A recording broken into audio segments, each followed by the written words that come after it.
내 애비는 룸사롱 마담 똥꼬나 빠냐며 멸시하던 선배 장교들이 별넷 합참의장 아버지의 등장으로 군복 벗고 법정에 끌려가는 지옥의 참교육 이야기입니다. 구독과 좋아요를 해주시면 더 좋은 사연으로 보답하겠습니다. 대한민국 서울특별시 용산구 국방부 신청사 가장 깊숙한 곳에 자리한 합동참모본부의 심장, 합참의장 집무실의 공기는 언제나처럼 고요한 위엄으로 가득했다. 거대한 태극기와 합참기가 나란히 서 있는 벽 앞, 집채만 한 원목 책상에 앉은 남자의 어깨 위에는 대한민국 군의 모든 무게가 실려 있었다. 빛나는 4개의 별 대장 계급장이 그의 지위를 말해주고 있었다. 합동참모의장 강민혁, 육해공군 60만 대군을 총지휘하는 명실상부한 대한민국군 서열 1위. 그의 눈빛은 한반도의 모든 군사적 위협을 꿰뚫어보는 매의 그것이었고 그의 입에서 나오는 한마디 한마디는 국가의 안보를 결정짓는 절대적인 명령이었다. 그런 그가 지금 평생 전장에서도 느껴보지 못했던 종류의 곤혹스러움에 휩싸여 있었다. 그의 앞에는 그의 유일한 아킬레스건 외동딸 강인아가 서 있었다. 다시 한번 말해보아라, 이나야. 전군의 간담을 서늘하게 만들던 그 목소리가 지금은 억눌린 감정으로 미세하게 잠겨 있었다. 육군 3사관학교 정규 과정 마치고 소위로 임관 발령 대기 중입니다. 아버지. 강인아는 아버지의 시선을 피하지 않고 똑바로 마주했다. 갓 23, 장교 임관을 앞둔 그녀의 앳된 얼굴에는 그러나 아버지에게서 물려받은 강철 같은 의지가 서려 있었다. 길고 탐스럽던 머리카락은 이미 규정에 맞춰 단정하게 잘려 있었고 화장기 없는 민낯은 오히려 그녀의 결연한 의지를 더욱 돋보이게 했다. 강민혁 의장의 미간에 깊은 협곡이 패였다. 그는 들고 있던 펜을 조용히 내려놓았다. 펜이 결제 서류 위로 떨어지는 소리가 집무실의 정적을 날카롭게 갈랐다. 내가 내게 열어준 길이 얼마나 많은지 잊었느냐. 미국 유학이든 국내 최고의 로스쿨이든 내가 원하는 그 어떤 길이라도 갈 수 있었다. 그런데 왜 하필 가장 험하고 고된 길을, 그것도 이 애비 몰래 택한 것이냐? 그의 목소리에는 분노보다 깊은 슬픔과 실망감이 묻어 있었다. 그의 딸 강인아는 태어나는 순간부터 모든 것을 가진 아이였다. 합참의장의 딸이라는 후광은 그녀가 의식하지 못하는 순간에도 삶의 모든 영역에 드리워져 있었다. 하지만 그것이 바로 강인아가 벗어나고 싶었던 너무나도 눈부셔서 숨막히는 태양의 그림자였다. 아버지의 그림자가 너무 무거웠습니다.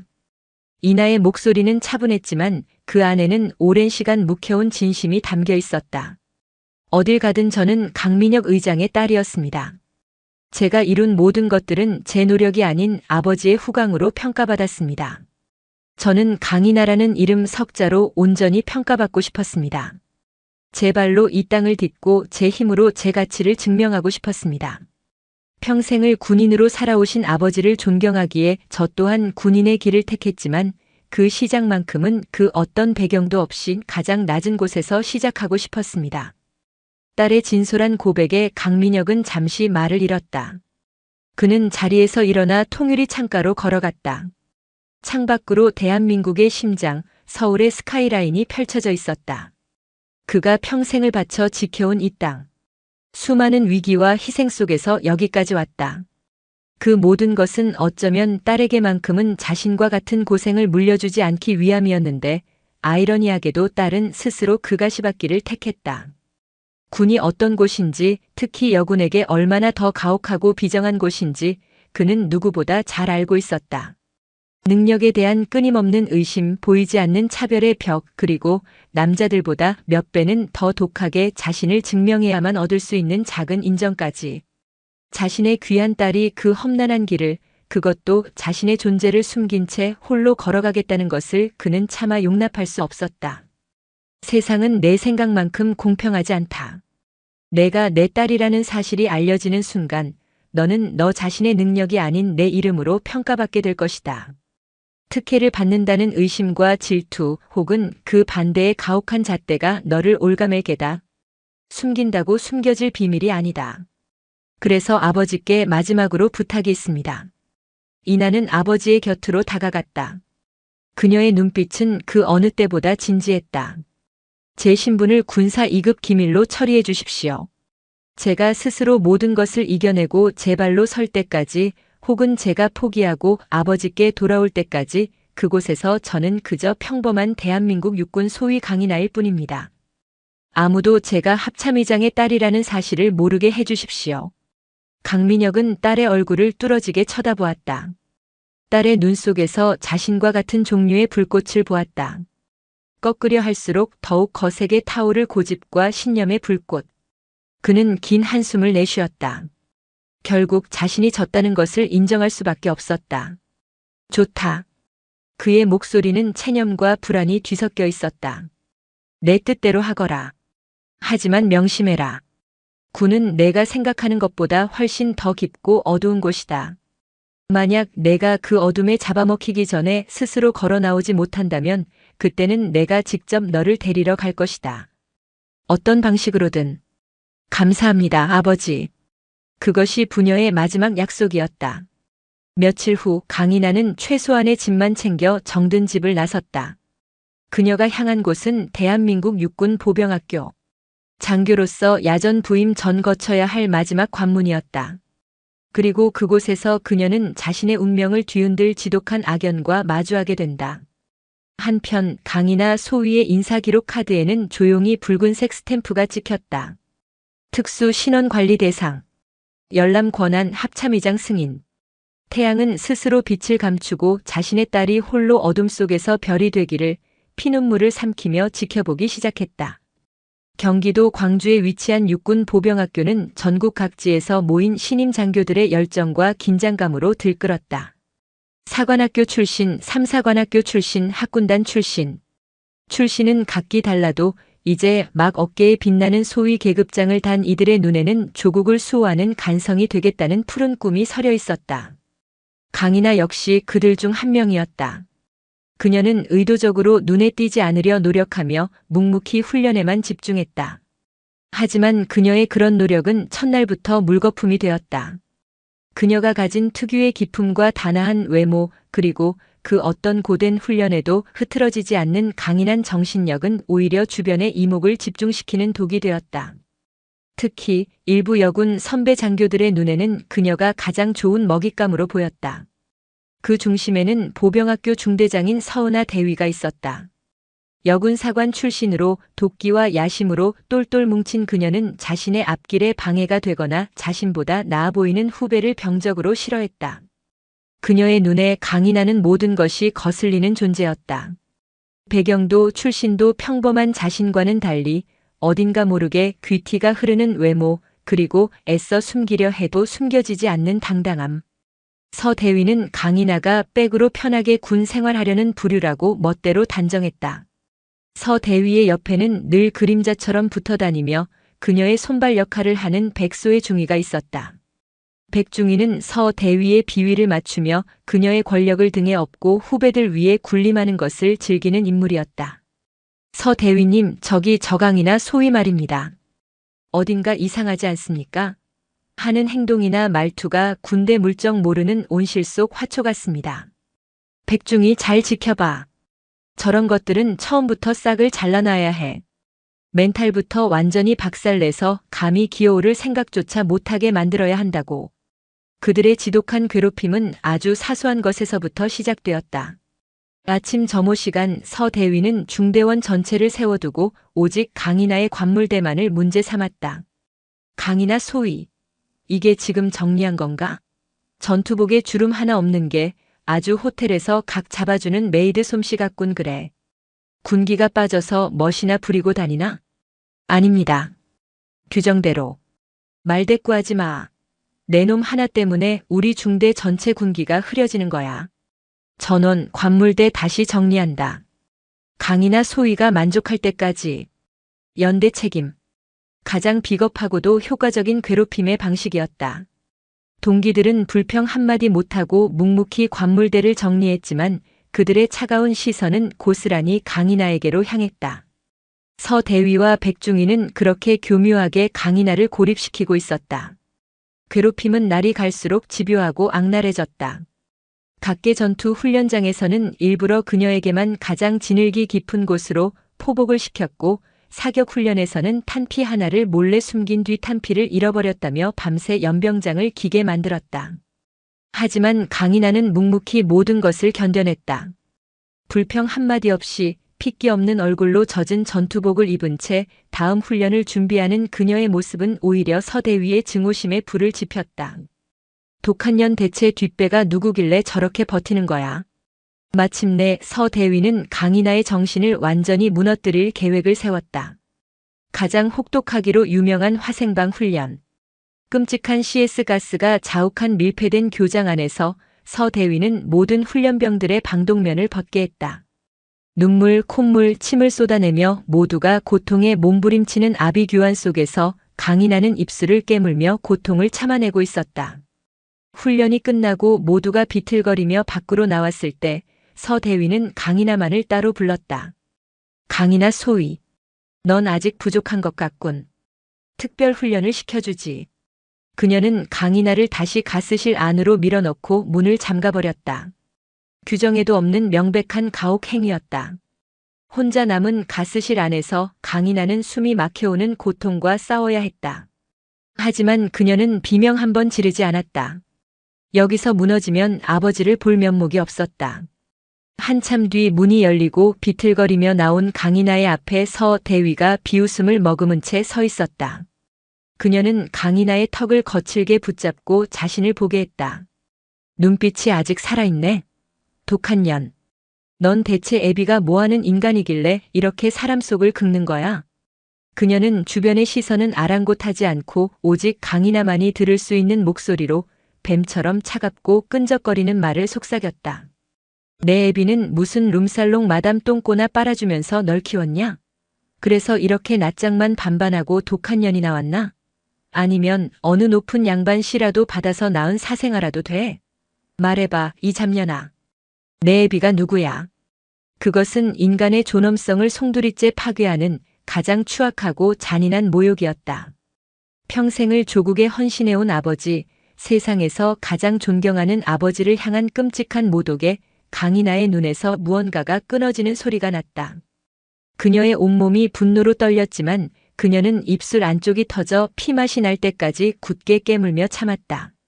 지금 이 자리에서 아버지를 밝히는 것은 이 독사 같은 인간들에게 스스로 지는 것이었다. 대답 못하지? 뻔하지.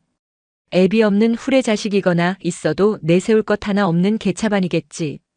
서대위는 그렇게 내뱉고는 만족스러운 미소를 지으며 돌아섰다. 그녀는 몰랐다. 자신이 지금 건드린 것이 잠자는 태양의 영린이라는 것을, 그리고 그 대가가 얼마나 끔찍할 것인지를. 서은하 대위의 잔혹한 모욕은 강인하의 마음에 지워지지 않을 상처를 남겼지만 동시에 그녀의 의지를 더욱 강철처럼 단단하게 만들었다. 그녀는 복수심에 불타는 대신 오직 실력으로 모든 것을 증명하리라 다짐했다.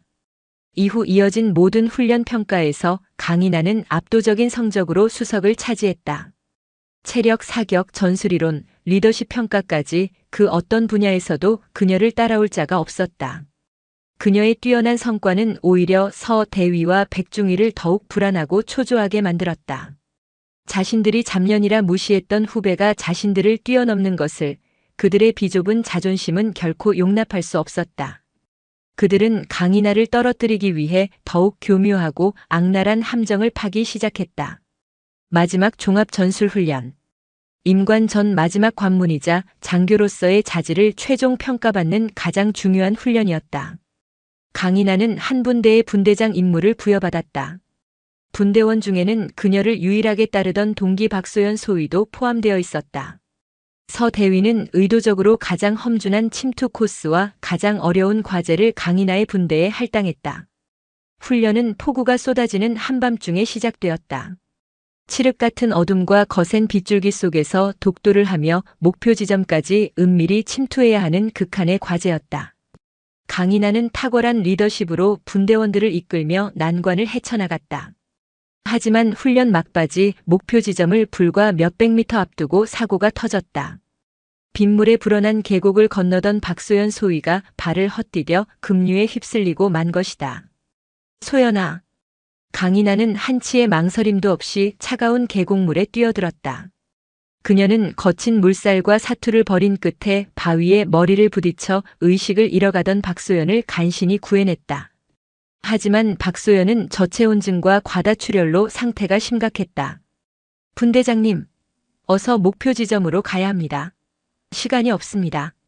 분대원 하나의 외침에 강인하는 무전기를 잡았다. 여기는 알파 분대장. 중대장 응답하라. 분대원 중상자 발생. 훈련 중단을 요청한다. 즉시 의무 지원 바란다. 하지만 무전기 너머로 들려온 서 대위의 목소리는 얼음처럼 차가웠다. 요청 불허한다, 알파 분대장. 중상자는 규정대로 처리하고 나머지 분대원들은 즉시 임무를 속행하라. 목표 달성 실패 시 분대원 전원 유급 조치하겠다. 그것은 사실상 박소연을 버리고 가라는 비정한 명령이었다. 강인하는 자신의 귀를 의심했다. 잘못 들었습니다. 지금 동기가 죽어가고 있습니다. 군인은 임무를 위해선 자신도 동료도 희생할 줄 알아야 하는 법이다. 강소희. 그게 내가 아직 배우지 못한 군인 정신이지. 마지막 기회다. 임무를 속행하라. 그 순간 강인하는 결심했다. 그녀는 무전기에 대고 자신의 군 생활을 끝장낼 수도 있는 한마디를 내뱉었다. 명령에 불복종하겠습니다. 저는 제 동기를, 제 부하를 버리지 않습니다. 그녀는 무전기를 꺼버렸다. 그리고 분대원들을 향해 외쳤다. 지금부터 우리의 임무는 단 하나, 박소연 소위를 살려서 이곳을 나가는 것이다. 전원 나를 따르라. 강인하는 박소연을 등에 업고 분대원들과 함께 폭우를 뚫고 산을 내려가기 시작했다. 몇 시간의 사투 끝에 그들은 탈진 직전의 상태로 민가에 도착해 구조를 요청할 수 있었다. 박소연은 급히 병원으로 후송되어 목숨을 건졌다. 다음 날 보병학교는 발칵 뒤집혔다. 강인하는 명령 불복종 및 훈련 이탈이라는 중죄로 긴급 체포되어 징계위원회에 회부되었다. 서 대위와 백중희는 쾌재를 불렀다. 마침내 눈에 가시 갔던 강인하를 합법적으로 군에서 쫓아낼 기회를 잡은 것이었다. 징계위원회가 열리는 회의실. 학교장과 징계위원들 그리고 서 대위와 백중희가 앉아있는 앞에서 강인하는 담담하게 모든 사실을 진술했다. 하지만 분위기는 이미 그녀에게 불리하게 돌아가고 있었다. 서 대위는 교묘하게 사실을 왜곡하며 강인하를 독단적이고 감정적인 판단으로 훈련 전체를 망친 부적격자로 몰아갔다. 강인하 소위는 장교로서의 기본적인 자질, 즉 임무 완수와 명령 복종의 의무를 저버렸습니다. 이런 인물에게 소대원의 목숨을 맡길 수는 없습니다. 즉시 파면 조치함이 마땅하다고 사료됩니다. 서 대위의 마지막 발언이 끝나고 징계위원장이 강인하에게 마지막으로 할 말이 있냐고 물었다. 모두가 그녀가 눈물로 선처를 호소하거나 체념하고 모든 것을 받아들일 것이라 생각했다. 하지만 강인하는 조용히 자리에서 일어났다. 그녀의 눈빛에는 두려움이나 원망 대신 모든 것을 초월한 듯한 고요함이 깃들어 있었다. 저는 제 선택을 후회하지 않습니다. 군인은 조국을 지키는 사람이고 조국이란 결국 우리가 사랑하는 사람들이기 때문입니다. 제 곁에 전우 한 명 지키지 못하는 군인이 어떻게 수천만 국민을 지킬 수 있겠습니까? 그녀는 잠시 말을 멈추고 경멸의 눈빛으로 자신을 쏘아보는 서 대위를 정면으로 응시했다. 그리고 서은하 대위님께 묻고 싶습니다. 제게 내 애비는 뭐하는 인간이냐고 물으셨습니까? 제가 그토록 궁금해하시던 제 배경에 대해 이 자리에서 답해드리는 것이 예의일 것 같습니다. 회의실의 모든 시선이 강인하에게로 쏠렸다. 서 대위의 얼굴이 순간 굳어졌다. 강인하는 아주 천천히 그리고 얼음처럼 차가운 목소리로 회의실 전체를 울리는 한마디를 내뱉었다. 제 아버지는 현재 대한민국 국군을 지휘하시는 합동참모의장 강민혁 대장이십니다. 순간 회의실의 공기가 얼어붙었다. 시간마저 멈춘 듯한 끔찍한 정적. 징계위원장의 손에서 펜이 떨어지는 소리가 유난히 크게 들렸다. 서은하 대위와 백소의 중위의 얼굴에서 핏기가 사라지고 그 자리를 이 세상의 것이 아닌 듯한 새하얀 공포가 뒤덮기 시작했다. 벼랑 끝에서 터져나온 진실은 거대한 폭풍의 서막을 알리는 천둥 소리와도 같았다. 독사들의 둥지에 마침내 태양의 심판이 드리워지기 시작한 것이다. 강인하의 마지막 한마디는 징계위원회의 회의실에 떨어진 핵폭탄과도 같았다. 제 아버지는 현재 대한민국 국군을 지휘하시는 합동참모의장 강민혁 대장이십니다. 시간이 멈췄다. 회의실을 가득 채웠던 팽팽한 긴장감, 경멸과 조소가 뒤섞인 공기가 순간적으로 진공 상태가 된 듯 모든 소리가 사라졌다. 징계위원장을 맡은 대령의 손에서 펜이 굴러떨어져 바닥에 부딪히는 토독 소리가 마치 천둥처럼 크게 울렸다. 학교장인 박종호 준장은 숨 쉬는 법을 잊은 사람처럼 입을 벌린 채 굳어버렸다. 그리고 서은아 대위와 백소의 중위. 그들의 얼굴에서 핏기가 사라지는 과정은 마치 슬로우 모션 영상처럼 보였다. 처음에는 불신, 이 미친년이 마지막 발악을 하는구나 하는 경멸이 스쳤다. 하지만 강인하의 흔들림 없는 눈빛, 그 고요함 속에 담긴 절대적인 확신을 마주하는 순간 불신은 의심으로, 의심은 경악으로, 그리고 마침내 경악은 이 세상의 것이 아닌 듯한 순백의 공포로 변해갔다. 머릿속에서 수만 개의 퍼즐 조각이 한순간에 맞춰졌다. 어딘지 모르게 흐르던 기품, 평범한 집안의 딸이라고는 믿기지 않던 강인함, 그리고 그 어떤 모욕에도 무너지지 않던 자존심의 근원. 그것이 그것이었단 말인가. 거짓말. 가장 먼저 정적을 깬 것은 서은아였다. 그녀는 거의 비명에 가까운 소리를 질렀다. 인연이 궁지에 몰리니까 이제 하다하다 합참의장님 조남까지 팔아먹고 있습니다. 이건 군 전체에 대한 모독입니다. 당장 인연을 끌어내서 군법회의에. 하지만 그녀의 발악은 공허한 외침에 불과했다. 학교장 박종호 준장이 자리에서 벌떡 일어났다. 그의 얼굴은 이미 사색을 넘어 잿빛으로 변해 있었다. 그는 바보가 아니었다. 만에 하나 아니 억만 분의 일이라도 저 말이 사실이라면 이곳에 있는 모두는 끝이었다. 아니, 끝이라는 단어로도 부족한 그 이상의 무언가가 그들을 기다리고 있을 터였다. 오늘 징계위원회는 여기까지 한다. 박 준장은 간신히 목소리를 쥐어짰다. 강이나 소위는 별도의 지시가 있을 때까지 영내 장교 숙소에서 대기하도록. 서은아 대위와 백소의 중위도 마찬가지다. 오늘 있었던 일에 대해서는 이 방을 나서는 순간부터 단 한마디도 외부에 발설하지 마라. 이것은 학교장의 명령이다. 그의 목소리는 공포로 심하게 떨리고 있었다.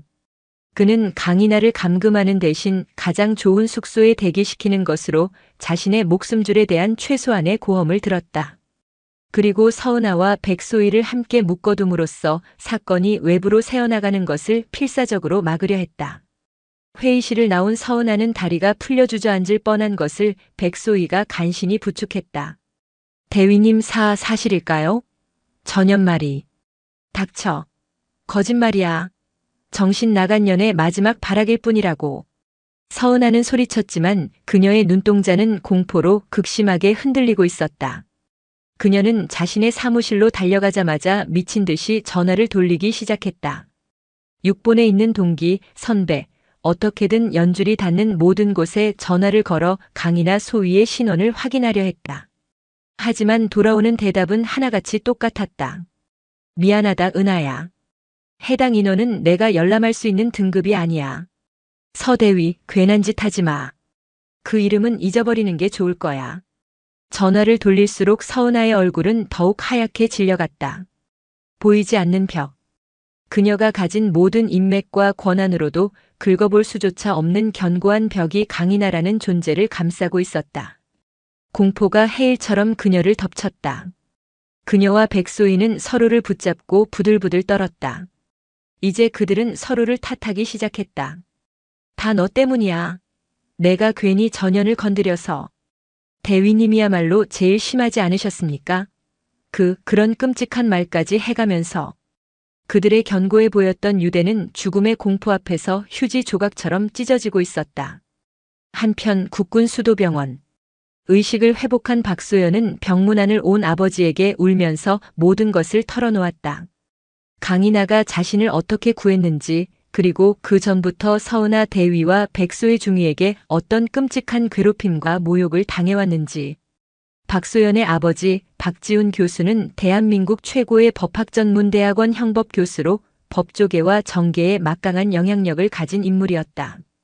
그는 딸의 이야기를 듣는 내내 아무 말 없이 주먹을 쥔 채 듣고만 있었다. 그의 얼굴은 분노로 시뻘겋게 달아올라 있었다. 딸의 목숨을 구해준 은인, 이제 막 장교로 임관한 젊은 여군이 군대 내에서 그런 비인간적인 대우를 받았다는 사실에 그는 이성을 잃을 지경이었다. 그는 군 내부의 자정 능력 따위는 믿지 않았다. 이런 사건은 외부의 강력한 힘으로 뿌리까지 도려내야 한다고 생각했다. 그는 병실을 나오자마자 자신의 오랜 친구이자 국회 국방위원회의 여당 간사를 맡고 있는 중진 의원에게 전화를 걸었다. 여보게, 나 박지훈 일세. 자네에게 긴급하게 제보할 게 있네. 군 내부의 심각한 인권유린 실태에 관한 것이야. 단순한 가혹 행위가 아니야. 살인 미수에 가까운 묵과할 수 없는 범죄 행위일세. 내가 모든 자료를 정리해서 보낼 테니 내일 아침 국방부 장관을 상대로 긴급 현안 질의를 준비해주게. 보이지 않는 칼날이 이제 국회라는 가장 날카로운 숫돌에 갈리기 시작했다. 그 같은 시각 육군 보병학교장 박종호 준장은 자신의 집무실에서 피가 마르는 시간을 보내고 있었다. 그는 육군본부 인사사령부에 수차례 연락을 취한 끝에 마침내 충격적인 사실을 확인했다. 강이나 소위의 인사 파일은 열람 자체가 불가능한 특수 신원관리 대상이며 유일한 열람 권한은 오직 합동참모의장에게 있다는 것. 쿵.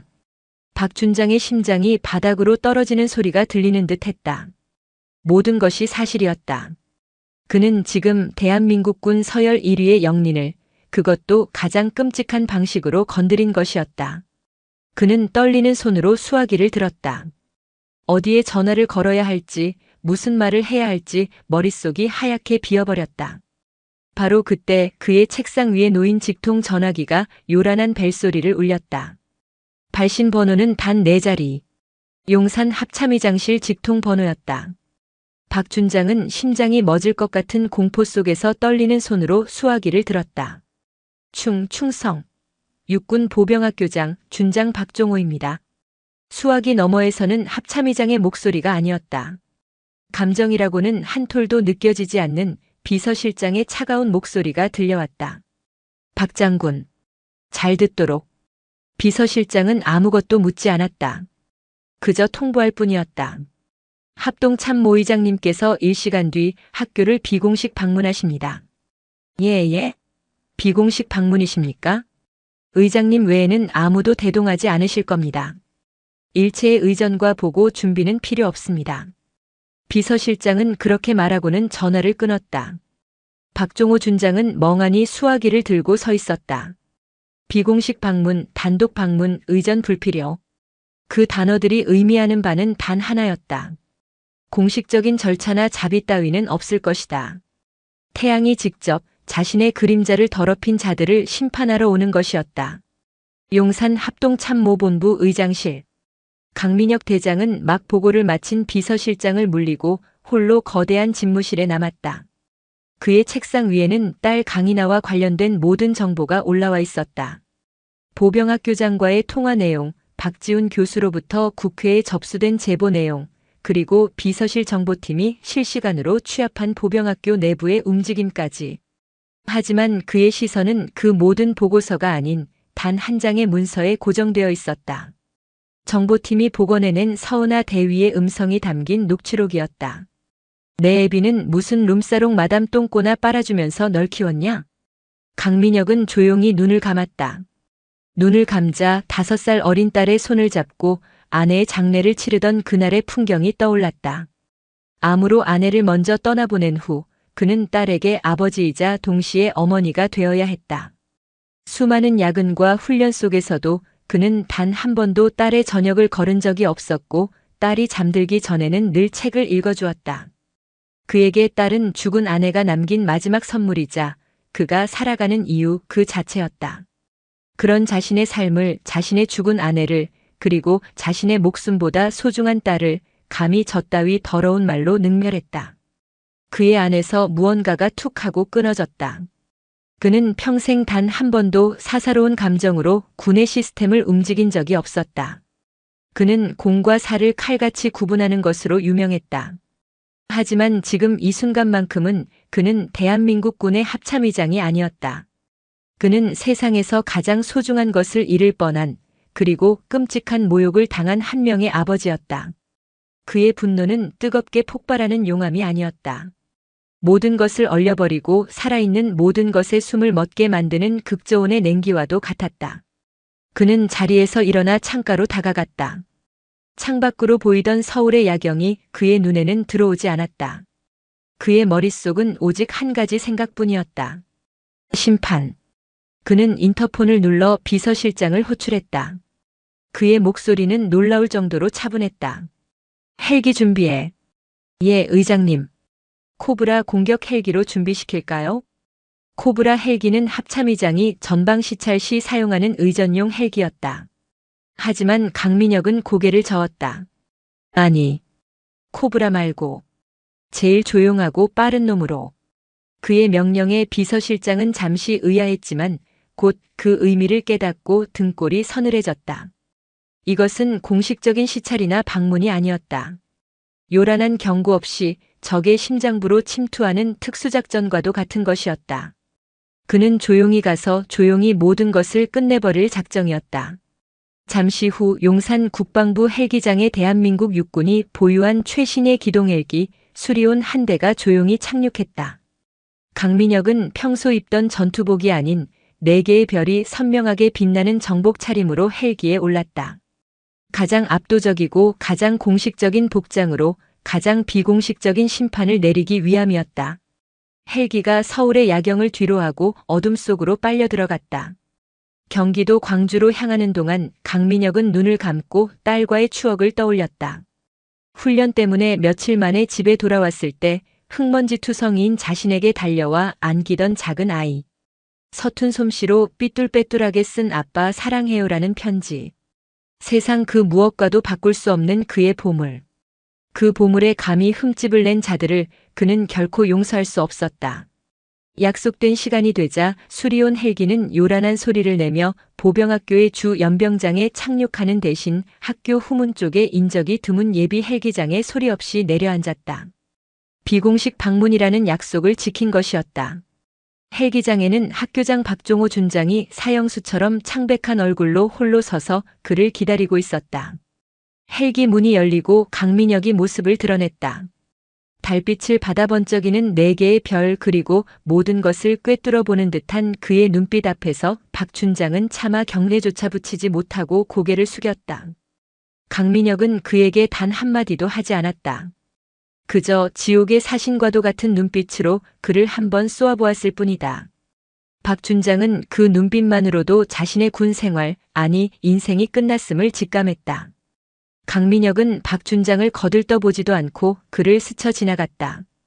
그리고는 나직하지만 주변의 모든 공기를 얼려버리는 듯한 목소리로 명령했다. 내 딸에게 안내해. 그것은 폭풍의 서막을 알리는 고요하고도 무서운 서곡이었다. 태양의 분노가 마침내 심판의 땅에 첫 발을 내디딘 순간이었다. 학교장 박종호 준장은 아무 말 없이 앞장서서 걸었다. 그의 등은 식은 땀으로 축축하게 젖어 있었다. 그의 등 뒤를 따르는 강민혁 대장의 발걸음 소리는 들리지 않았지만 그의 존재 자체가 거대한 압력이 되어 박 준장의 목을 짓누르고 있었다. 박 준장은 어떻게든 변명을 하고 용서를 구하고 싶었지만 강민혁이 뿜어내는 압도적인 분노 앞에서 그는 감히 입을 뗄 용기조차 나지 않았다. 강인하가 임시로 머물고 있는 장교 숙소에 도착했다. 박 준장이 문을 열려고 하자 강민혁은 손을 들어 그를 막았다. 그리고 직접 문을 노크했다. 이나야 애비디다. 문이 열리고 조금은 수척해진 얼굴의 강인하가 나타났다. 그녀는 정복 차림의 아버지를 보고는 눈이 동그래졌다. 강민혁의 얼굴에 아주 잠시였지만 강철 가면을 뚫고 아버지의 부드러운 표정이 스쳐 지나갔다. 그는 아무 말 없이 딸의 어깨를 감싸 안았다. 다 끝났다, 이나야. 아비가 왔다. 짧은 한마디였지만 그 안에는 모든 고통을 감싸 안는 위로와 모든 것을 바로잡겠다는 강철 같은 의지가 담겨 있었다. 강인하는 아버지의 품에 안겨서야 비로소 참았던 눈물을 터뜨렸다. 딸을 진정시킨 강민혁은 문 밖에서 죄인처럼 서 있는 박준장을 향해 고개를 돌렸다. 그의 얼굴은 다시 냉정한 합참의장의 얼굴로 돌아와 있었다. 징계위원회를 다시 소집해. 예, 의장님. 관련자 전원 한 명도 빠짐없이. 아까 그 자리에 있던 놈들 전부 다. 그의 목소리는 얼음 조각 같았다. 그는 잠시 말을 멈췄다가 가장 잔인한 명령을 덧붙였다. 서은아 대위와 백소의 중위는 맨 앞자리에 앉히도록. 다시 소집된 징계위원회 회의실은 장례식장과도 같은 침묵에 휩싸여 있었다. 학교장과 징계위원들 그리고 맨 앞자리에 앉은 서은아와 백소희. 그들의 얼굴은 공포로 하얗게 질려 있었다. 잠시 후 회의실 문이 열리고 강민혁 대장이 딸 강인아의 손을 잡고 들어섰다. 그는 위원장석에 앉지 않았다. 대신 회의실 중앙에 서서 모여있는 모든 이들을 천천히 둘러보았다. 그것은 재판을 시작하기 전 피고인들을 확인하는 판사의 눈빛이었다. 그는 가장 먼저 학교장 박종호 준장을 응시했다. 박 장군. 자네는 지휘관으로서 부하를 지키지 못했고 진실을 은폐하려 했으며 군의 명예를 실추시켰다. 오늘부로 자네의 임무는 끝났네. 내일 아침까지 이 보직에서 물러나 육군본부의 감찰 결과를 기다리도록. 사형 선고였다. 박 준장은 아무 대답도 하지 못하고 고개를 떨궜다. 강민혁의 시선은 마침내 모든 일의 원흉인 서은아 대위에게로 향했다.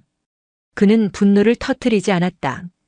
오히려 너무나도 차분한 목소리로 그녀가 저질렀던 만행들을 하나하나 읊기 시작했다. 서은아 대위.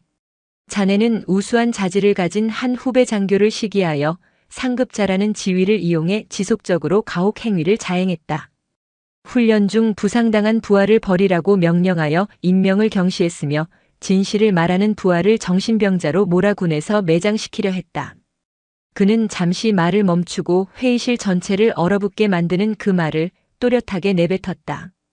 그리고 내 딸에게 애비가 룸사롱 마담 똥꼬나 빨아주며 널 키웠냐고 물었더군.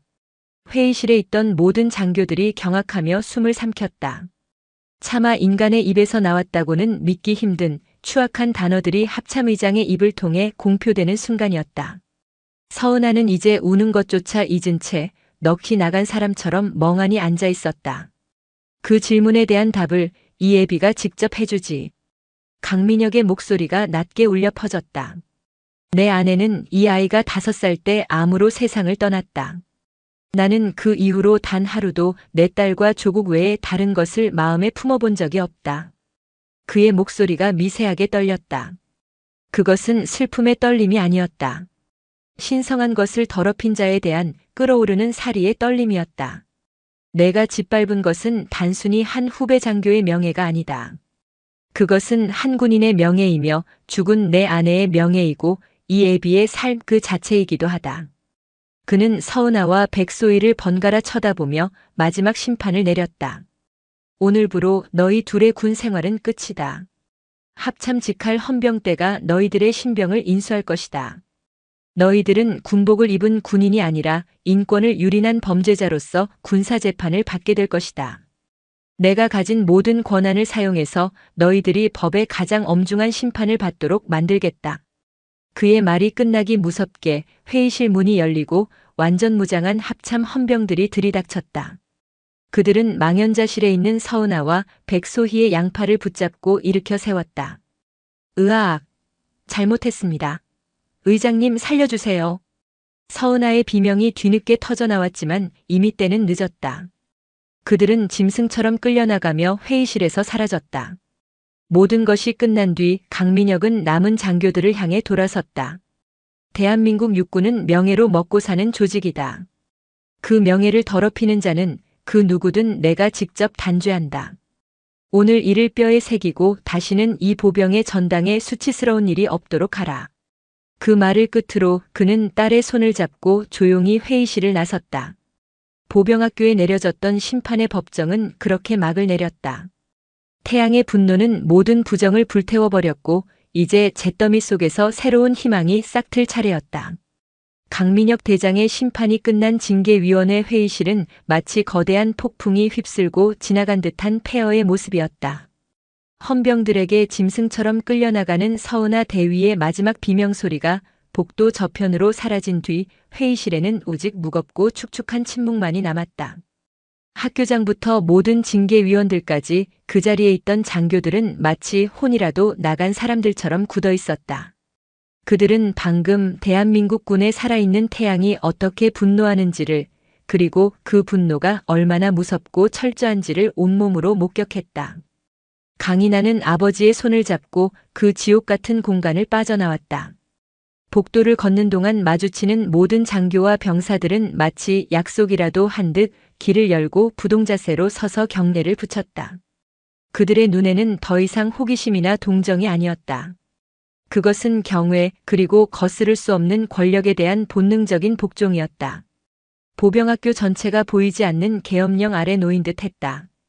강민혁 대장의 방문 소식은 공식적으로 알려지지 않았지만 합참 직할 헌병대의 차량들이 학교 정문을 드나들고 평소에는 볼 수 없었던 낯선 계급의 장교들이 학교 본부를 오가는 모습은 무언가 끔찍한 일이 터졌다는 것을 모두에게 각인시켰다. 서은아 대위와 백소의 중위의 사무실과 숙소는 즉시 폐쇄되어 조사를 받았고 학교장 박종호 준장은 그날 오후 바로 직위에 제되어 육군본부 대기 발령 조치를 받았다. 징계위원회에 참석했던 모든 장교들 역시 합참 감찰실의 강도 높은 조사를 받게 되었다. 이것은 단순한 처벌이 아니었다. 뿌리까지 썩어 들어간 환부를 도려내는 대수술이었다. 강민혁은 자신의 딸에게 가해진 모욕을, 군 전체의 기강을 바로 세우고 명예를 회복하는 계기로 삼고 있었다. 용산으로 돌아오는 헬리콥터 안. 그곳을 지배하던 긴장감 넘치던 침묵은 이제 다른 종류의 침묵으로 바뀌어 있었다. 모든 것을 끝낸 뒤의 탄력감, 그리고 차마 말로 꺼내지 못하는 복잡한 감정들이 뒤섞인 무겁고 고요한 침묵이었다. 강인하는 창밖을 바라보며 생각에 잠겼다. 그녀는 방금 아버지가 가진 힘의 실체를 보았다.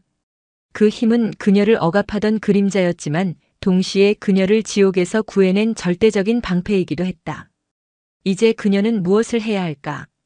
이 모든 사건이 끝난 뒤 그녀의 군 생활은, 아니 그녀의 인생은 어떻게 되는 것일까? 헬기는 용산의 합참의장 공관에 내려앉았다. 군의 심장부에 위치해 있으면서도 외부와는 철저히 단절된 고요한 공간. 그곳은 대한민국 최고의 군인이자 동시에 한 명의 호라비가 딸을 키워낸 집이었다.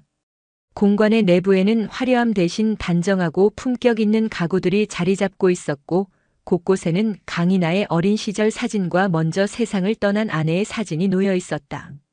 강민혁은 집무실에서처럼 딱딱한 의자가 아닌 푹신한 소파에 딸을 앉히고 직접 따뜻한 차를 내왔다.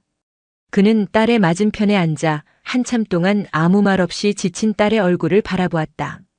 군복을 입은 채 그 자리에 앉아있는 딸의 모습이 그의 가슴을 아리게 찔렀다. 마침내 그가 입을 열었다.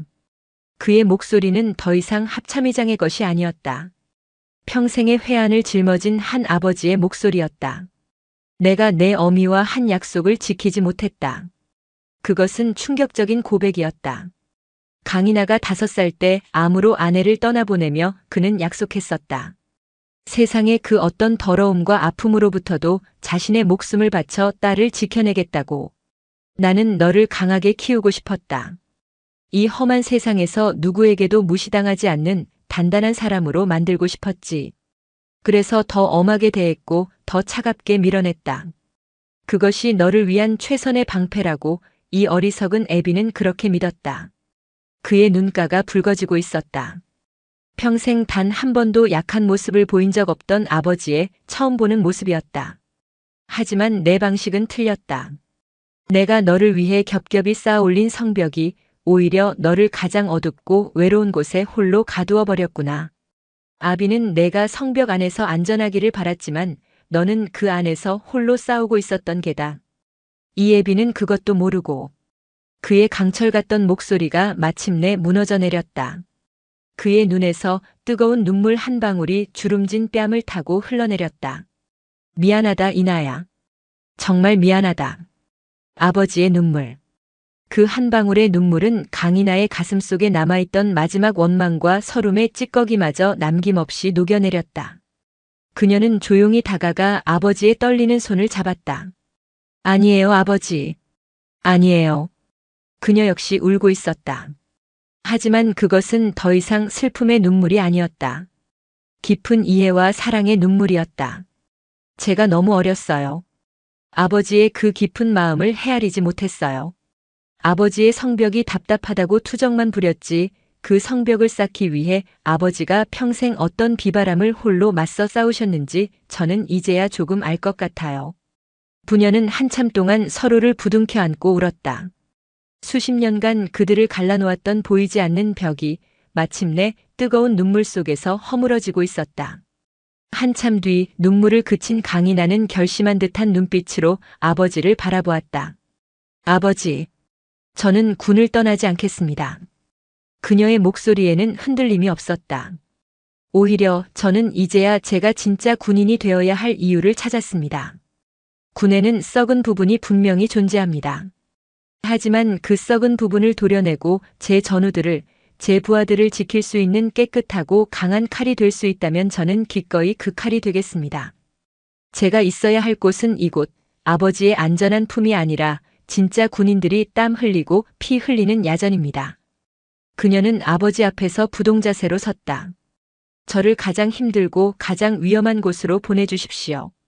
그곳에서 합참의장의 딸 강인하가 아닌 대한민국 육군 장교 강인하로서 모든 것을 다시 시작하겠습니다. 그것이 제가 아버지께 받은 이 은혜를 갚는 유일한 길입니다. 강민혁은 젖은 눈으로 딸을 바라보았다. 자신의 딸이 이제는 자신보다 더 크고 단단한 군인이 되어 있었다. 그는 조용히 고개를 끄덕였다. 그의 얼굴에 아주 오랜만에 자랑스러움과 안도가 뒤섞인 옅은 미소가 떠올랐다. 알겠다, 강소희. 자네의 뜻을 존중한다.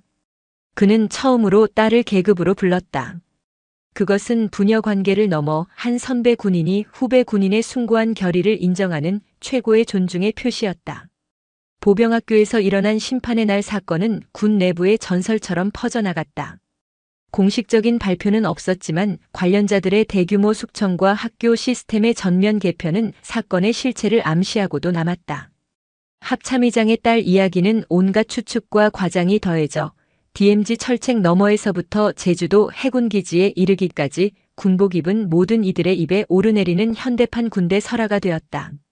어떤 이들은 그녀를 정의의 여신이라 불렀고 어떤 이들은 건드려서는 안 될 영린이라 부르며 쉬쉬했다. 강인하는 그 모든 소문의 중심에 있었지만 정작 그녀 자신은 합참의장 공관에서 조용히 자신을 추스르며 앞으로의 길을 준비하고 있었다. 며칠 후 그녀는 육군 참모총장의 직접적인 호출을 받고 육군본부로 향했다. 육군 참모총장의 집무실. 아버지 다음으로 군의 최상층에 있는 사성 장군이 이제 막 임관을 앞둔 소위 한 명을 위해 직접 차를 따라주고 있었다. 강소희, 먼저 군을 대표해서 사과하고 싶소. 그리고 그대와 같은 젊은 장교가 우리 군에 있다는 것이 자랑스럽소. 참모총장은 진심 어린 위로와 격려를 건넨 뒤 본론을 꺼냈다. 그는 강인하의 앞에 여러 개의 인사명령서를 펼쳐 보였다. 강소희의 능력과 그간의 노고를 고려하여 육군에서 가장 정예화된 몇몇 보직을 준비했소. 그가 제시한 보직들은 그야말로 엘리트 코스의 정점이었다. 합동참모본부 작전과 실무장교, 국방부 정책기획실, 한미연합사령부 연락장교, 육군본부 직할 특수전사령부 여군 중대장. 하나같이 편하고 진급이 보장된 누구나 꿈꾸는 자리였다. 참모총장과 육군 수뇌부는 이것이 강민혁 의장의 딸에게 해줄 수 있는 최선의 배려이자 보상이라고 생각했다. 하지만 강인하는 펼쳐진 서류들을 한번 훑어본 뒤 조용히 고개를 저었다. 참모총장님, 과분한 배려에 감사드립니다. 하지만 제가 원하는 곳은 이곳에 없습니다. 그녀의 단호한 대답에 참모총장의 눈이 동그래졌다. 그럼 강소희가 원하는 곳이 어디란 말인가? 강인하는 망설임 없이 대답했다. 저를 대한민국 육군에서 가장 훈련이 힘들고 가장 군기가 엄정하며 가장 위험한 곳으로 보내주십시오. 그녀는 지도 앞으로 다가가 한반도의 허리를 가로지르는 비무장지대의 한 지점을 손가락으로 가리켰다. 육군 제28보병사단 태풍부대로 보내주십시오. 그곳에서 이름 없는 소대원들과 함께 구르며 진짜 야전 지휘관으로 거듭나고 싶습니다. 육군 제28보병사단 태풍부대. 경기도 연천, 서울로 향하는 최단 침공로 중 하나인 서부전선의 심장부를 지키는 부대. GOP 철책의 길이가 가장 길고 담당하는 지형이 험준하기로 악명이 높으며 한 번 들어가면 태풍처럼 휘몰아치는 훈련에 뼈도 못 추린다는 말이 있을 정도로 훈련 강도가 살인적인 곳. 그곳은 모두가 기피하는 육군 최강의 고생부대였다. 참모총장은 충격에 휩싸였다. 그는 강인하를 만류하려 했다. 강소위, 그곳은 여군이, 그것도 신임 장교가 감당하기에는 너무나 벅찬 곳이야. 다시 한번 생각해보는 게. 아닙니다, 참모총장님. 저는 이미 결심했습니다. 제게 필요한 것은 배려가 아니라 증명입니다. 그녀의 눈빛은 너무나도 확고했다. 참모총장은 더 이상 그녀를 설득할 수 없다는 것을 깨달았다. 그는 무거운 마음으로 합참의장에게 이 사실을 보고했다. 보고를 받은 강민혁 대장은 수화기 너머에서 한동안 아무 말이 없었다. 참모총장은 그가 당연히 딸의 고집을 꺾고 다른 보직을 명할 것이라 생각했다. 하지만 잠시 후 들려온 강민혁의 목소리에는 의외의 감정이 실려 있었다. 그것은 놀랍게도 기쁨과 자랑스러움이 뒤섞인 웃음기였다. 허허, 그 아이가 진짜 내 딸이구나. 그는 웃음기 섞인 목소리로 말했다. 알겠네. 총장. 그 아이의 뜻을 존중해주게. 그곳이 바로 내 딸이 있어야 할 곳일세. 아버지의 최종 허락이 떨어졌다. 그날 저녁 강인하는 자신의 단출한 짐을 꾸리고 있었다. 그녀는 책상 위에 놓인 낡은 사진 액자를 집어들었다. 환하게 웃고 있는 젊은 시절의 어머니, 그리고 무뚝뚝한 표정 속에서도 행복함을 감추지 못하는 젊은 아버지와 그 품에 안긴 어린 자신. 그녀는 액자에서 사진을 꺼내 자신의 전투복상의 주머니 가장 깊숙한 곳에 넣었다. 책상 위에는 막 발급된 따끈따끈한 인사명령서가 놓여 있었다. 소위 강인하 육군 제28보병사단 수색대대 소대장으로 보함. 그녀는 거대한 군용 배낭을 어깨에 둘러매고 익숙하고도 편안했던 용산의 공관을 나섰다. 문 밖의 세상은 그녀가 스스로 선택한 거친 태풍이 휘몰아치고 있었다. 그녀는 두렵지 않았다. 오히려 심장이 뛰었다. 태양의 그림자를 완전히 등지고 오직 자신의 힘으로 태풍의 눈을 향해 걸어 들어가는 순간이었다. 경기도 연천. 서울의 번화함과는 완전히 다른 세상이었다. 시야에 들어오는 모든 풍경은 군사적인 목적을 위해 존재하는 듯했다. 도로 양옆으로는 거대한 용치 탱크 저지선과 끝없이 이어져 있었고 산빛 아래는 타격이니 경멸이니 하는 섬뜩한 구호가 하얀 페인트로 새겨져 있었다. 멀리 포병 훈련장에서 들려오는 쿵, 쿵 하는 포성은 이곳 사람들에게는 일상의 소음과도 같았다. 그리고 그 모든 풍경 위로 태풍이라는 부대 이름에 걸맞게 쉴 새 없이 거친 바람이 불어왔다. 강인하가 배치된 제28사단 수색대대는 그 중에서도 가장 깊숙하고 험준한 곳에 자리 잡고 있었다. 비무장지대 DMZ 수색 및 매복 작전이 주 임무인 사단 최강의 창급 부대. 이곳의 공기는 평화와는 거리가 먼 날카로운 쇠냄새와 팽팽한 긴장감으로 가득했다. 대대장에게 부임 신고를 마친 강인하는 자신이 이끌게 될 이 소대로 향했다. 소대원들은 막 훈련을 마치고 돌아와 흙먼지 투성이인 채로 그녀를 맞았다. 낯선 여군 소대장의 등장에 그들의 눈에는 호기심과 경계심 그리고 약간의 불신이 뒤섞여 있었다. 소대장님께 대하여 경례, 충성. 소대를 실질적으로 이끌고 있는 부소대장 황진성 중사가 쩌렁쩌렁한 목소리로 구령을 외쳤다. 그는 15년간 수색대대에서만 복무한 살아있는 인간 병기라 불리는 베테랑이었다. 구릿빛 피부의 온몸은 흉터와 군살로 뒤덮여 있었고 그의 눈빛은 웬만한 신임 장교들은 오줌을 지리게 만들 만큼 매서웠다. 그는 강인하를 보자마자 속으로 혀를 찼다. 사단 본부놈들이 미쳤군. 이런 애송이 계집애를 최전방 수색 소대장으로 보내다니. 황 중사는 대놓고 그녀를 무시하지는 않았지만 그의 모든 행동과 말투에는 과연 내가 얼마나 버티나 보자는 식의 차가운 가시가 돋쳐 있었다. 그는 강인하의 가장 큰 벽이자 반드시 넘어야 할 산이었다. 강인하는 그들의 불신을 말로 설득하려 하지 않았다. 그녀는 그저 행동으로 보여주기로 했다. 부임 첫날부터 그녀는 소대원들과 똑같이 먹고 똑같이 자고 똑같이 훈련받았다. 아니, 그들보다 더 지독하게 자신을 몰아붙였다. 새벽 5시 누구보다 먼저 일어나 연병장을 달렸고 완전 군장 구보에서는 단 한 번도 뒤처지지 않았다. 40km 전술 행군 중 체력이 떨어진 기관총 사수가 비틀거리자 그녀는 말없이 다가가 거대한 K-3 기관총을 대신 둘러매고 묵묵히 걸었다.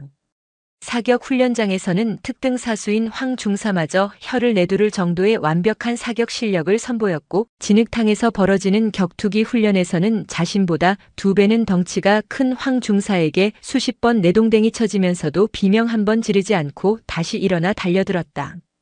그녀는 존중을 요구하지 않았다. 스스로 피 흘리고 땀 흘리며 존중을 쟁취하고 있었다. 소대원들의 시선이 조금씩 바뀌기 시작했다. 처음에는 독한 여자라고 수군거리던 그들이 이제는 진짜 군인이라며 그녀를 인정하기 시작했다. 하지만 마지막 관문인 황진성 중사의 마음은 여전히 굳게 닫혀 있었다. 운명의 그날 밤이 왔다. DMZ 남방안개선 철책 근처에서 실시된 야간 매복 작전. 강인하의 이소대는 적의 예상 침투로에 숨어 칠흑 같은 어둠과 싸우며 밤을 새우고 있었다. 그때 최전방 감시초 소지피로부터 긴급 무전이 날아왔다. 알파이, 여기는 독수리. 미확인 이동 물체, 너희 매복 지점 300m 전방으로 접근 중. 반복한다. 미확인 이동 물체. 소대 전체에 살얼음 같은 긴장감이 흘렀다. 야생동물일 가능성이 높았지만 만약 북한군 수색조라면 이곳은 순식간에 교전지역으로 변할 터였다. 무전기 너머 중대 통제실에서 중대장의 흥분한 목소리가 들려왔다. 알파이, 즉시 매복지를 이탈하여 후방으로 철수하라. 불필요한 교전을 피한다. 하지만 그 순간 강인하는 자신의 전술 지도와 지형을 빠르게 판단했다. 지금 섣불리 움직이면 오히려 발각될 가능성이 높았다. 어둠 속에서의 후퇴는 대열이 흩어지고 더 큰 위험을 초래할 수 있었다. 그녀는 중대장의 명령을 무시하고 결단을 내렸다. 그녀는 무전기를 잡고 나직하지만 단호하게 명령했다. 소대장으로서 명령한다. 현 위치 사수. 발포 절대 금지. 적이 눈앞에 나타나도 내 사격 명령 없이는 절대 움직이지 마라. 전원 완전 은폐. 그 순간 옆에 엎드려 있던 황진성 중사의 눈이 번뜩였다. 신임 소위가 중대장의 명령을 정면으로 거역한 것이었다.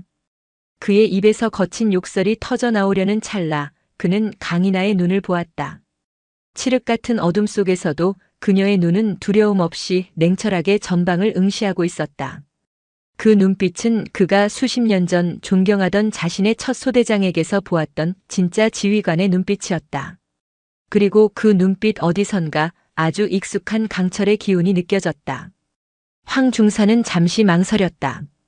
자신의 오랜 경험을 믿을 것인가 아니면 이 겁없는 신임 소위의 배짱을 믿을 것인가. 그는 결심했다. 그는 뒤에 엎드린 소대원들을 향해 으르렁거리는 목소리로 속삭였다. 소대장님 말씀 들어. 전부 땅에 코박아. 숨소리도 내지 마. 시간이 영원처럼 흘렀다. 마침내 그들의 바로 앞 수풀을 헤치며 인민군 복장을 한 무리가 나타났다. 5명, 아니 6명. 그들은 남쪽의 지형을 살피며 바로 이 소대원들의 머리 위를 지나쳐갔다. 심장이 멎을 듯한 순간.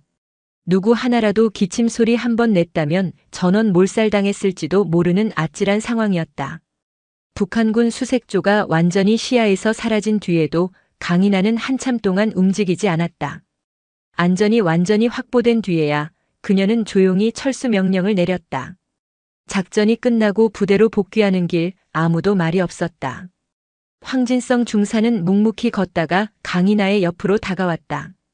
그는 그녀를 쳐다보며 거칠고 투박한 목소리로 한마디 툭 던졌다.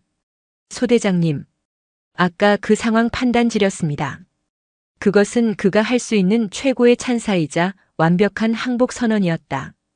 강인하는 대답 대신 어둠 속에서 희미하게 미소 지었다. 태풍의 눈. 가장 거칠고 소란스러운 곳의 가장 고요한 중심. 그녀는 마침내 그 태풍의 눈에 자신의 깃발을 꽂은 것이었다. 그녀는 더 이상 누군가의 딸이 아니었다. 28사단 수색대대 이소대를 책임지는 그들의 유일한 소대장이었다. 혹독했던 연천의 겨울이 서서히 물러가고 비무장지대에 얼어붙었던 땅 위로 파릇한 생명의 기운이 감돌기 시작할 무렵 강이나 소희는 더 이상 부대의 이방인이 아니었다. 그녀는 28사단 수색대대 이소대의 심장이자 구심점이 되어 있었다. 밤샘 매복 작전이 끝나고 부대로 복귀하는 길, 피로에 지쳐 비틀거리는 신병의 군장을 말없이 나눠매고 꽁꽁 얼어붙은 주먹밥을 나눠 먹으며 농담을 건네는 그녀의 모습은 이제 소대원들에게 너무나도 익숙하고 든든한 풍경이었다. 그녀의 곁에는 언제나 산처럼 듬직한 황진성 중사가 함께했다. 황 중사는 이제 그녀의 가장 강력한 비판자이자 동시에 가장 충성스러운 지지자였다. 그는 다른 간부들이 모인 자리에서 술이라도 한 잔 들어가면 입버릇처럼 말했다. 우리 소대장님 말이야. 처음에는 웬 애송이 아가씨가 왔나 했는데 지금은 말이야. 저 양반하고 같이 죽으라면 같이 죽을 수도 있어. 진짜 군인이야 진짜. 강인하는 강압적인 카리스마가 아닌 솔선수범과 진심 어린 소통으로 부대를 이끌었다. 그녀는 소대원 한 명 한 명의 이름과 신상뿐만 아니라 그들의 꿈과 아픔까지도 기억하려 애썼다. 부모님이 편찮은 병사의 어깨를 다독여 주었고 애인과 헤어진 병사와는 밤새 함께 경계 근무를 서며 말없이 곁을 지켜주었다. 훈련은 그 누구보다 혹독하게 시켰지만 그 끝에는 언제나 따뜻한 격려와 인간적인 신뢰가 있었다. 그녀의 소대는 가장 빡센 소대로 불리는 동시에 가장 전역하고 싶지 않은 소대로 불렸다. 그녀는 아버지의 존재를 철저히 잊고 또 잊게 만들었다. 그녀 스스로가 빛나는 별이 되어 주변의 모든 행성들을 자신의 궤도 안으로 끌어당기고 있었다. 그러던 어느 맑은 5월의 오후 조용하던 수색대대 막사에 비상이 걸렸다. 합동참모본부에서 전방부대의 전투준비 태세를 점검하기 위한 비공식 시찰단이 예고 없이 28사단을 방문했다는 첩보가 전해진 것이다. 사단 전체가 발칵 뒤집혔다. 합참의 비공식 시찰은 암행어사 출두나 다름없었다. 사소한 문제 하나라도 발견되는 날에는 사단장부터 말단 간부까지 줄줄이 목이 날아갈 수도 있었다. 젠장 하필 이 타이밍에. 대대장은 안절부절 못하며 서류를 점검하고 막사 주변을 청소시켰다. 그리고 운명의 장난처럼 혹은 예정된 수순처럼 합참 시찰단은 수많은 부대 중에서 바로 이 수색대대를 그리고 수색대대의 수많은 소대 중에서 바로 강인하의 이 소대를 점검 대상으로 지목했다. 잠시 후 별 2개소장과 번쩍이는 전투모를 쓴 장군이 여러 명의 영광급 장교들을 대동하고 이 소대 막사 앞에 나타났다. 시찰단장인 이정훈 소장은 합참작전본부 차장으로 군 내에서 가장 깐깐하고 원칙을 중시하기로 소문난 인물이었다. 그는 강인하의 경례를 굳은 표정으로 받으며 매서운 눈으로 그녀와 소대원들을 훑어보았다. 지금부터 이 소대의 전투준비 태세 점검을 실시한다. 그의 한마디와 함께 지옥 같은 점검이 시작되었다. 그는 강인하에게 DMZ 내 작전 계획과 적의 예상 침투로 그리고 우발 상황 시 조치 계획에 대해 쉴 새 없이 질문을 퍼부었다. 그의 질문은 교과서적인 수준을 넘어 실제 전장에서 발생할 수 있는 가장 복잡하고 까다로운 상황들을 가정한 것이었다. 하지만 강인하는 단 한순간의 막힘도 없이 자신의 머릿속에 완벽하게 그려진 작전 지도를 펼쳐 보이듯 논리정연하게 답변했다. 그는 이어서 소대원들의 개인화기 상태와 군장 결속 상태, 막사와 생활관의 위생 상태까지 샅샅이 점검했다. 그는 흠을 찾아내려 혈안이 된 사람처럼 보였다. 하지만 그의 눈에 비친 이 소대의 모습은 그가 예상했던 것과는 전혀 달랐다. 병사들의 총기는 기름 하나 흐르지 않고 완벽하게 정비되어 있었고 전투화는 달아 있었지만 흙먼지 하나 없이 깨끗했다.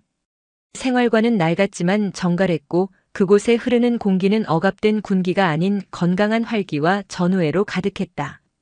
이정훈 소장은 고개를 갸웃하며 소대원 중 가장 짬이 안 되어 보이는 이등병 한 명을 지목해 따로 불러냈다.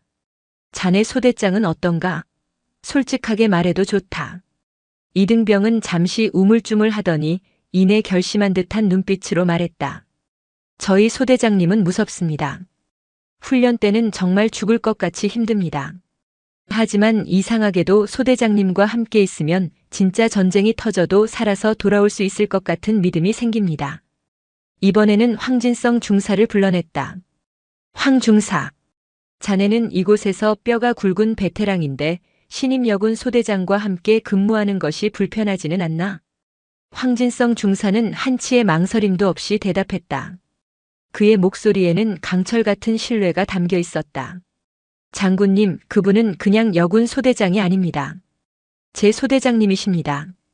그는 잠시 말을 멈췄다가 자신의 군 생활 전체를 거는 듯한 한마디를 덧붙였다.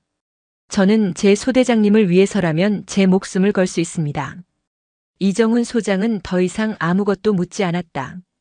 그는 군 생활 수십 년 동안 수많은 부대를 시찰했지만 병사와 부사관이 이토록 절대적인 신뢰를 보내는 초급 장교는 처음 보았다. 꾸며낼 수 없는 진심, 서류상의 전투력이 아닌 진짜 살아있는 전투력이 용광로처럼 들끓고 있는 소대. 그는 깊은 감명을 받았다. 점검이 끝나고 이정훈 소장은 강인하를 자신의 임시 지휘 텐트로 불렀다. 그는 딱딱했던 표정을 풀고 따뜻한 미소를 지으며 그녀에게 커피를 한 잔 건넸다. 강소희. 정말 대단하군. 자네 같은 장교가 우리 군의 미래라는 사실이 든든하네. 그는 잠시 창밖을 바라보며 말을 이었다. 사실 이번 비공식 시찰은 합참의장님의 지시였네. 강인하의 눈이 동그래졌다. 예? 아버지께서요? 그래. 의장님께서 자네가 스스로의 길을 가겠다고 했을 때 그 뜻을 존중하셨지만 아비된 마음으로 어찌 걱정이 없으셨겠나. 직접 찾아오거나 연락하면 자네의 결심에 흠집을 낼까봐 그저 멀리서 마음만 졸이고 계셨던 게야. 그래서 가장 객관적이고 냉정한 눈으로 자네가 어떻게 지내는지, 정말 군인으로서 잘 성장하고 있는지 확인해달라고 나에게 부탁하신 걸세. 이번 시찰은 군의 전투준비 태세 점검이 아니라 한 아버지가 딸에게 보내는 서툴고도 간절한 안부 편지였던 셈이지. 그의 말에 강인하의 가슴이 뭉클해졌다. 자신을 믿고 묵묵히 지켜봐준 아버지의 깊은 사랑이 수백 킬로미터를 날아와 그녀의 마음에 닿는 순간이었다. 이정훈 소장은 품에서 작은 봉투 하나를 꺼내 그녀에게 건넸다. 의장님께서 자네에게 개인적으로 전하라고 하시더군. 그것은 강민혁 대장의 친필 편지였다. 강인하는 떨리는 손으로 봉투를 열었다. 그 안에는 장군의 딱딱한 글씨체가 아닌 아버지의 따뜻한 마음이 담긴 문장들이 적혀 있었다. 사랑하는 내 딸 이나에게. 이 편지를 읽을 때쯤이면 너는 이미 이 애비의 기대를 훌쩍 뛰어넘는 훌륭한 지휘관이 되어 있겠지. 나는 평생을 군인으로 살면서 단 한 번도 후회한 적이 없다고 자부했지만 단 하나 너에게 늘 강하고 무서운 아버지이기만 했던 것이 마음에 한으로 남아 있었다. 하지만 이제는 후회하지 않는다. 나의 그 강인함이 너라는 더 푸르고 더 단단한 강철을 만들어냈음을 알기에 내가 지키는 그곳이 대한민국에서 가장 안전한 땅임을 이예비는 믿는다. 자랑스럽다 내 딸. 진심으로 사랑한다. 강인하의 눈에서 뜨거운 눈물이 쉴 새 없이 흘러내렸다. 그녀가 그토록 듣고 싶었던 아버지의 진심이었다. 바로 그때였다. 상황 발생. 상황 발생. 북측 초소에서 대남 비방 방송 실시. 전원 즉시 대응 태세에 돌입하라. 텐트 밖의 스피커에서 다급한 경보가 울려 퍼졌다. 북한군의 기습적인 심리전 도발이었다. 그 순간 울고 있던 강인하의 얼굴에서 모든 감정이 사라졌다. 그녀의 눈빛은 순식간에 부하들의 목숨을 책임지는 지휘관의 그것으로 변했다. 이소대 전원 5분 내 완전 무장하고 초소 앞으로 집합. 황 중사는 즉시 실탄 분배. 통신병은 나와 함께 상황실로. 눈물을 닦을 겨를도 없이 그녀는 텐트를 뛰쳐나가며 냉철하게 명령을 내렸다. 그녀의 목소리는 한치의 떨림도 없었다. 이정훈 소장은 그 모습을 경이로운 눈으로 바라보았다. 한 명의 여린 딸이 가장 완벽한 군인으로 변모하는 순간 그는 한 위대한 지휘관의 탄생을 목격하고 있었다. 그날 밤 모든 상황이 종료된 뒤 강인하는 홀로 가장 북쪽에 위치한 경계 초소에 섰다. 철책 너머 어둠에 잠긴 북녘 땅 위로 유난히 밝게 빛나는 별 하나가 떠 있었다. 길 잃은 자들의 이정표가 되어주는 별 북극성이었다. 태풍 부대의 거친 바람이 그녀의 뺨을 스치고 지나갔다.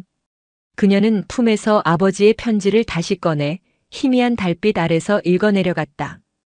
아버지의 사랑, 부하들의 신뢰, 그리고 조국을 지킨다는 숭고한 사명감. 그 모든 것이 그녀의 가슴 속에서 하나가 되어 뜨겁게 타오르고 있었다. 그녀는 더 이상 태양의 그림자를 두려워하는 존재가 아니었다. 그녀 자신이 이 어둡고 추운 최전방을 밝히는 하나의 북극성이 되어 있었다. 태풍의 가장 거친 심장부에서 가장 고요하고 강렬하게 빛나는 별.